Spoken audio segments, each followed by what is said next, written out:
That's fun. Good morning and welcome. Marlo was with us behind the scenes, so she saw the Zoom waterfall when everybody comes in. When Neri first started and we were doing the 9:30 call, we were behind the scenes in one of the calls, and I wouldn't let anybody in until there were at least 25 people in the waiting room. So Neri called me the bouncer. I said, "That's right. We have to like get a crowd going outside and let everybody in." So. Good morning. I am coming to you live from the Boston Foundation, a small conference room, while there is another room where the 9:30 call for the first time ever is being live streamed to the event here at the Boston Foundation featuring mass taxpayers and the report that they did. So, hello to everybody watching the live stream, and we're so excited to have you with us. And thanks to Danubia for making the technology work and for everybody else for joining us. And so we're so excited this morning to have Marlo with us. And Marlo is one of our lived experience leaders for the early childhood agenda for the work group number 2, which is focused on the workforce. And in one of our meetings, we were talking about kind of budgets and what the state budget, and what that looks like when you break it down into a program level. And we just were talking, and as everybody knows, that's how often the 9:30 call guests are invited. I said, "Why don't you come to the 9:30 call?" So, Marlo, we're so excited to have you with us. And the first question we ask everybody is, as you know, to tell us a little bit about you and how you came to be in your current role. Yeah. So I'm one of the owners at SolBe Learning. So we're large group care out in Chestnut Hill, and then also at the Two Little Owls School, which is in Cambridge. And I came to this role in the ownership actually from my husband, Ty. He had the idea for SolBe when we were first dating, like a cajillion years ago. And I was watching him and his business partner go through the fundraising process as they were kind of dreaming up SolBe. Um, and they are two kind of they're so great, brilliant, but kind of financy guys in their 20s with no children. So it didn't take long before I started kind of helping out here and there.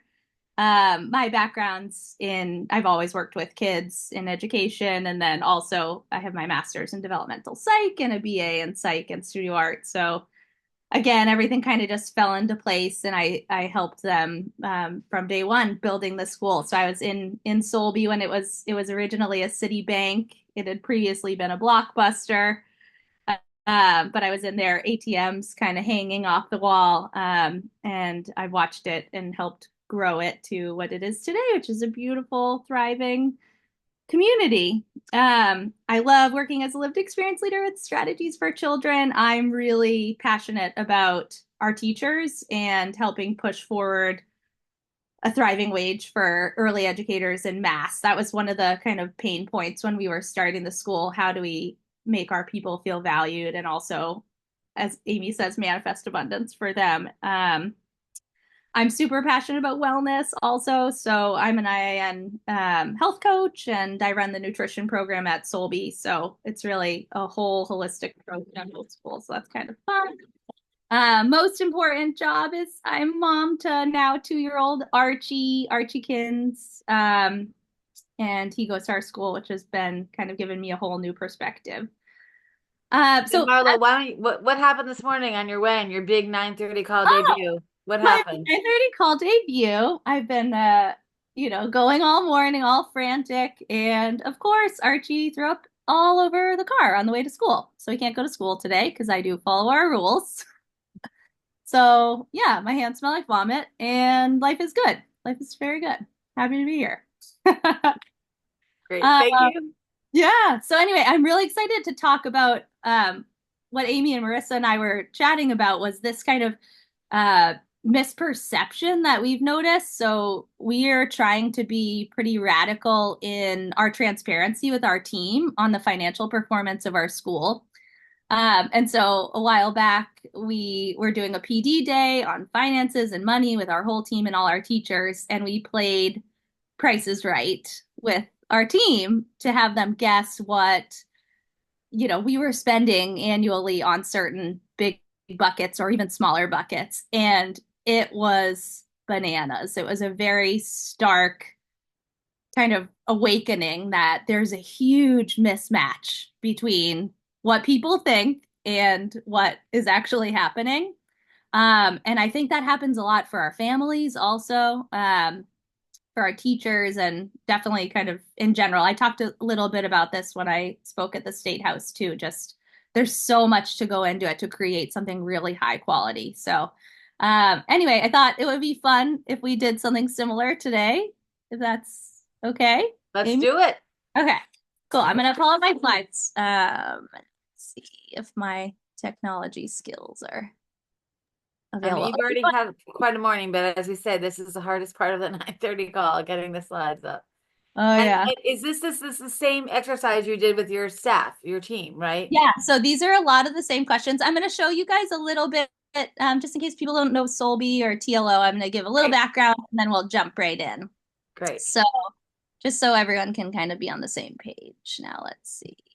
Right. Look. Yeah, if you do present, and that you won't be able to see us, but we'll see you. Oh, hey, true costs early ed. All right, cool. So again, I love connecting with people. I gave you guys my background. I'll share this in the last slide too, but please, anyone, I love to talk to educators. I love to talk to other admins. Please, please, please contact me. Okay. So let's see. Ooh. Oh, you know what? I'm missing a slide. Ah, all right, I'm going to jump in. Well, I'll share a little bit about SolBe just so you guys know. So SolBe, when we were kind of imagining it, is we really wanted to kind of reshape and rethink traditional early ed, really elevating our teachers, creating new spaces, and building a really special, intentional community. And I think we're well on our way. We're 8 years in now. We have a team of almost 50 educators, just to give you an idea of our size. And of course, we have support staff. We support about 160 families. So some are part-time, some are full-time. And very exciting, we're growing. We have a second campus under construction. So it's very exciting times, but as amazing as everything is at SolBe, it's so beautiful, it's so inspiring. What's really important is kind of peeling back all of these layers to really understand what it takes to kind of sustain that level of innovation and excellence. So again, this kind of gets us into the Price is Right game and the mismatch between what is actually happening and what is perceived. Um, so again, I'd like to go through and guess some of the big ticket items and see kind of what you guys are thinking when you look at this. But just to start, if we want to dig into where that perception comes from, I wanted to start here, which is this number, $4,400. This is our monthly average tuition for a full-time child, $4,400. Just to blow your brains, So 52,000 that's what families are paying for their child to attend. in tuition. This is crazy. I'm a parent. I get it. This is bananas. This is more than Boston rent. Um, and it's really shocking. And I think what happens is our teachers see this number, our parents see this number, and they're Right. thinking, even if they love Solby and they see it and they understand the value, they're saying, this is crazy. They must be profiting. It must be fun times for Marlo and Ty. And I'm here to show you today that it's not. But it should be. And I think that if we kind of dig in and start to ask these questions, why, and continue this advocacy work, you can really see that there's so much potential here um, for something really special. All right. So now you have an idea of what the cost is. So let's play a little game. So, like I said, we've got 160 kids or so that we serve annually. The kids are infants through pre-K, so everyone on here probably has a pretty good idea. Does anyone have any idea what we would spend? We provide all the diapers and wipes. Everything is all inclusive at the school. So any idea what you would think we would spend on diapers in a year? And anyone can shout out a guess. You can pop them in the chat, whatever is best. I don't That's know. Can yeah. people mute themselves? Yep, you can unmute yourself. You can put it in the chat. So take a guess. Any guesses? Diapers? 1 year of diapers.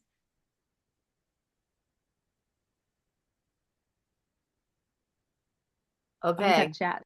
We have $20,000. We have $100,000. Love it. Love it. Okay. I'm gonna go kind of quick here. Yeah. 50,000. I love it. This is great.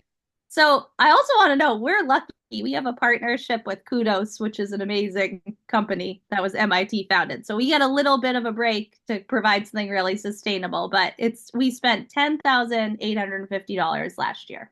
Okay. Actually, that's great. That's less than what people think. That's right. All right. How about Amazon? So Amazon, think, you know, daily use, classroom So material, office supplies. we can see the number. Oh, shoot. Okay. I clicked too fast. Oh, That's no. okay. Oh, I hope this doesn't happen to all my slides. Ah. Oh, now you can see everything. Ah, game. Go Okay. back to present. Maybe ask us the question before you show the slides. Okay. Perfect. That's what I'm going to do. All right. So Amazon 36,000. Okay, the next one is we're starting to get into some of our bigger expenses. So we provide breakfast, lunch, and snack for the children at the school. We have an in-house nutrition program, so we have a full commercial kitchen here.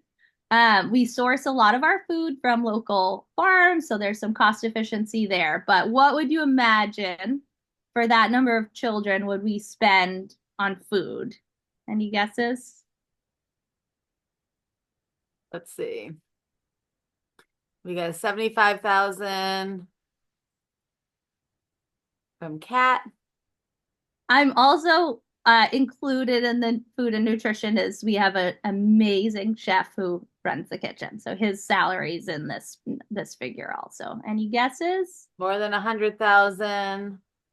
Nice. Getting close. 150. Wow. 120. Sorry. Wow. Oh, 100. Cat changed her answer to 160. All right. I forget Price is Right. You have to be lower, right? Right. All right. Someone's a winner out there. All right. So two more that I think are kind of fun. And Marlo, as you're going through, what's your status? Yeah, we're a for-profit program. Right. Yes, for both of our schools. So also Okay. for, and this is just for SolBe. This isn't our Yep. Cambridge. So. All right, let's talk about rent. We are in Chestnut Hill in about almost 10,000 square feet. We have an amazing, amazing landlord. So just the best. We're so lucky.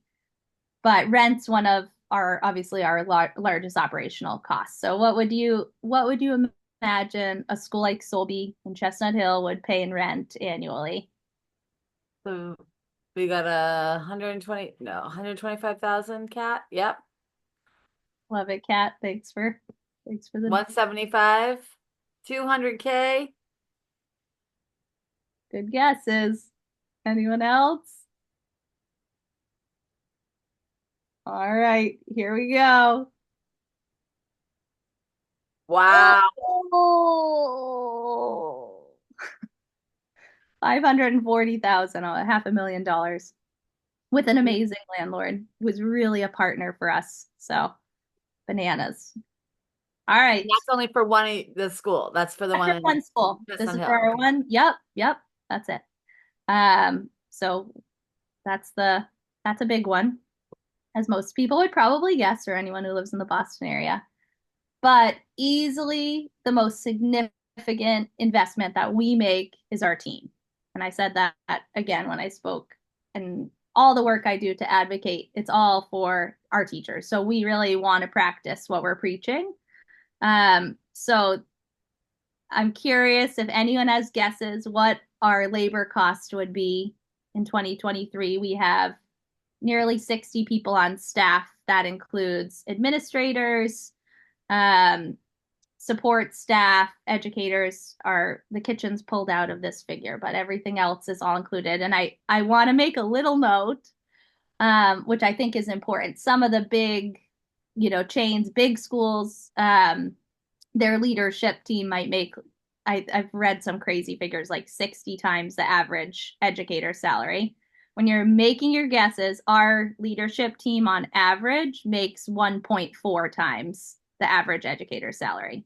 So a bit more for all the added responsibilities, but not anything crazy.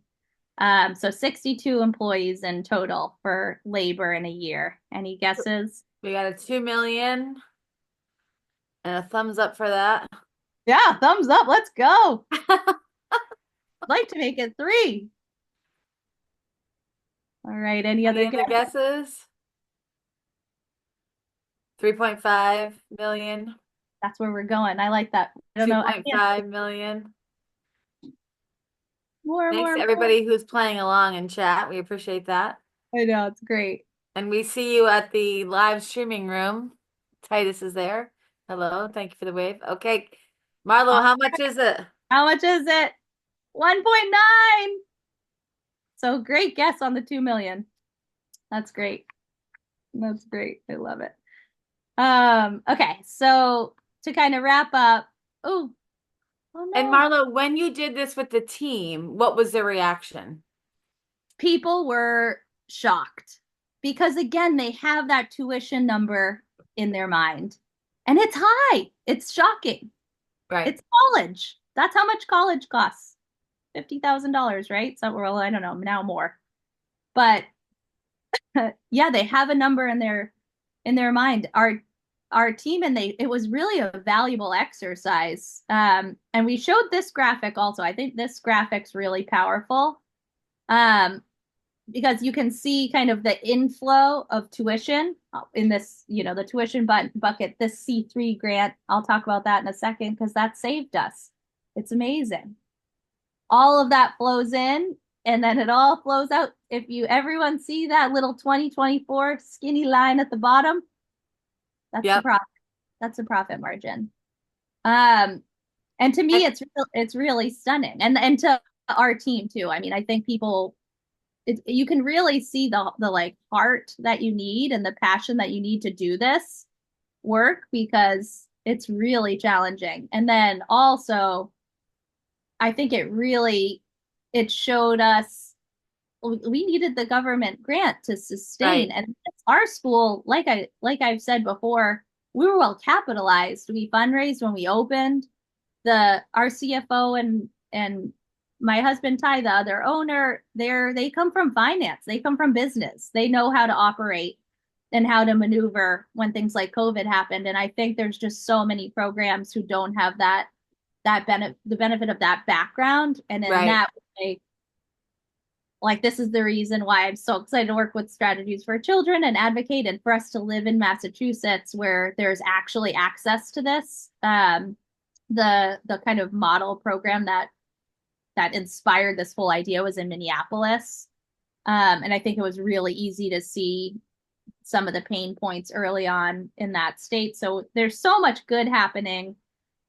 But I see this and I just think like, wow, this is really stark. And I'm curious how other programs are doing and faring and right. thinking of things. The graphic is so visual. Even the movement of it, like what's coming in, what's going out.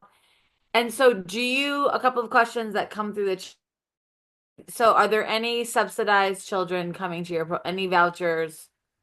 So we do have subsidized children at SolBe and at TLO. We've had vouchers at Two Little Owls for a very long time. We started accepting vouchers at SolBe.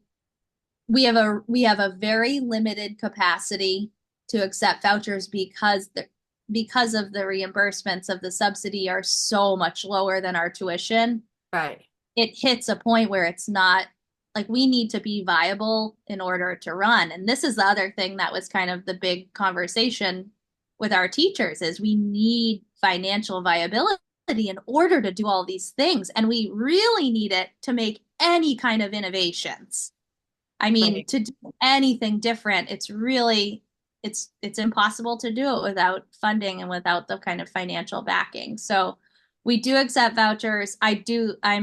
I'm really happy that the C3 has kind of pushed it definitely pushed, and I mean we've talked about this, pushed our program into accepting more subsidies. We've done some private scholarship programs and we have funded some refugee families, but besides that, it was really that kind of change in the C3 structure that pushed us and made it Right. possible for us to do it. If the C3 weren't there, we would not it wouldn't be viable. We couldn't. Right. It's like a both and. So to have the C3, which you can see is that blue kind of wave coming in.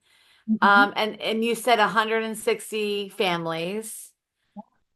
And then one of the other questions is about benefits for staff. Yes. Yeah, we do provide we have pretty comprehensive benefits, which is also great. That's again part of that plays into the labor budget.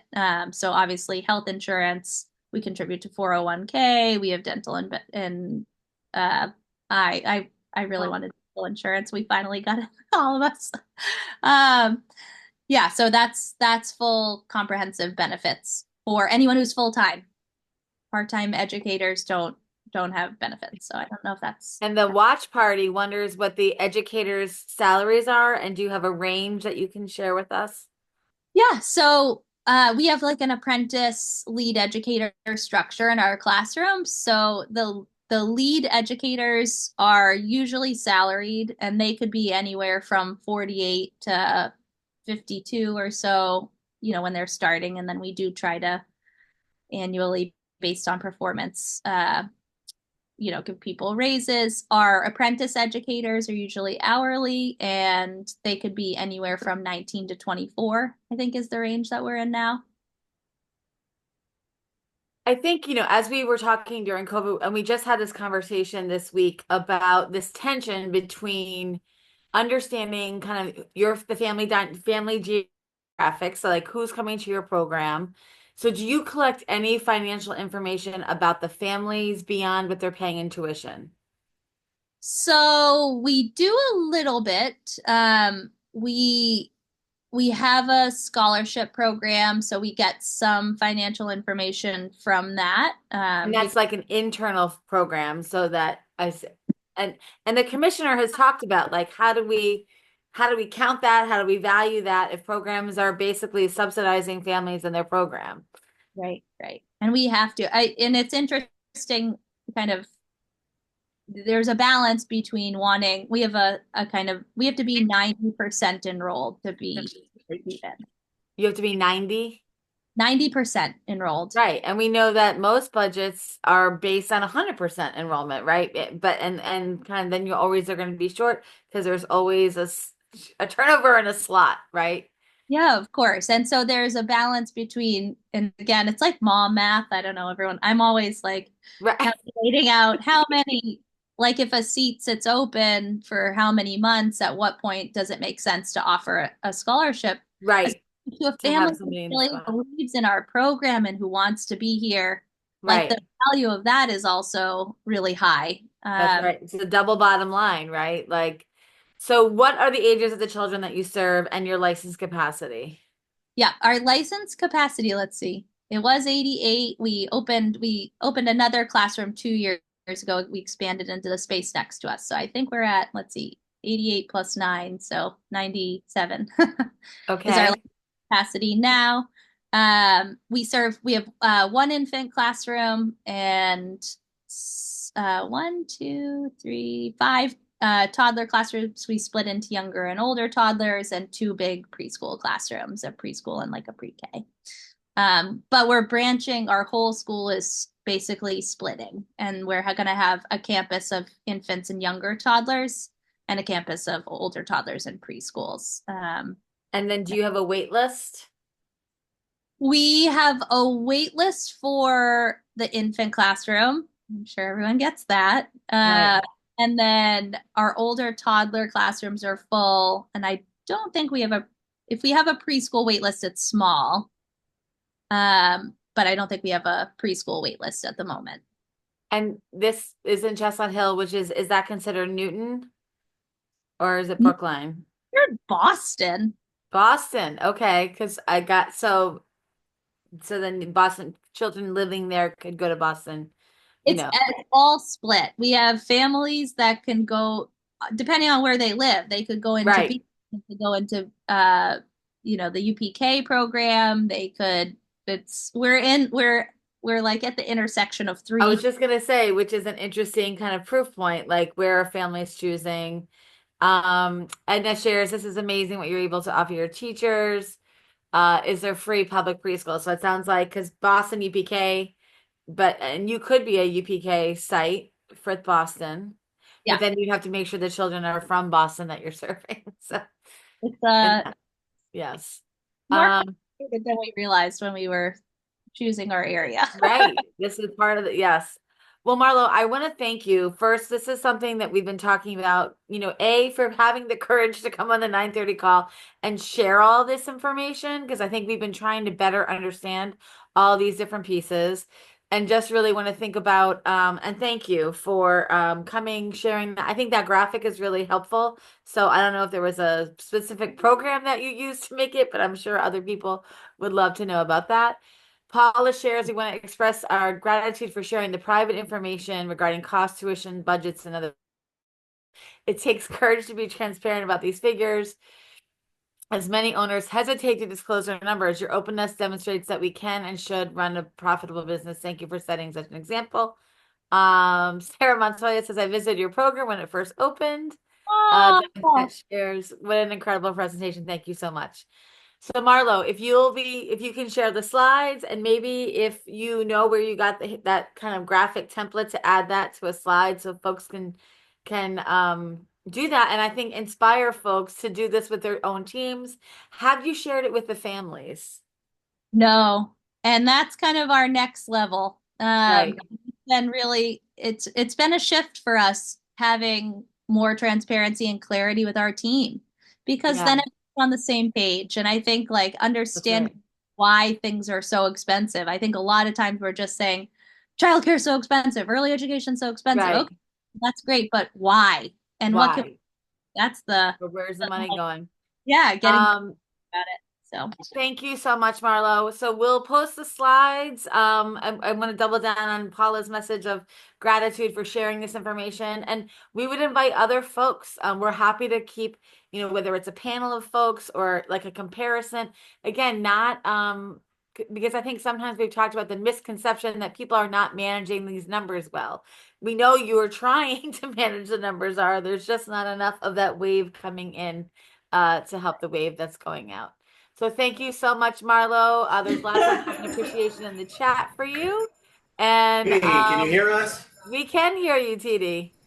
Great presentation, Marlo. And we are here at the Boston Foundation for the live watch party of the 9:30 call. We heard everything and we're able to participate with a great screen that Danubia set up for us. And just wanted to say hi.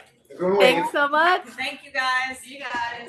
All right. We'll see you soon. We'll see you tomorrow, actually, on the 9:30 call. So thanks so much for joining and tune in tomorrow. Have a good awesome. day.